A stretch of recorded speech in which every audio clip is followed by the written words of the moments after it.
Hozir hech kim hech narsa qilmasdan boradi, kiradi, bozorga aralashadi.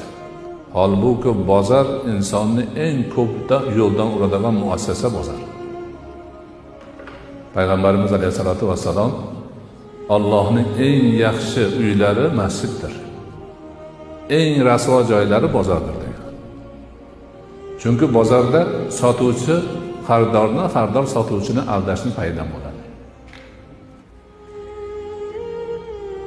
Sotuvchi yolg'ondan qasam ichib falon so'm desa, "Sizlar arzon qiling" desa, o'zi narxi shu deydi. Ya'ni men bu yoqdan shuni olib kelganman deydi. Yolg'on. Uni olib kelib o'zini narxida sotsa, u qanaqa qilib tirikchilik qiladi? Yana boshqa shunaqa yolg'onlar. Hozir yolg'onlar ko'paydi. Bir yaxshi shirkatni belgisi qo'yilgan, nomi yozilgan rasvo narsani olib kelib o'sha shirkatga kelib sotilyapti. Oluvchilar ham iloji boricha sotuvchini aldashning payidan.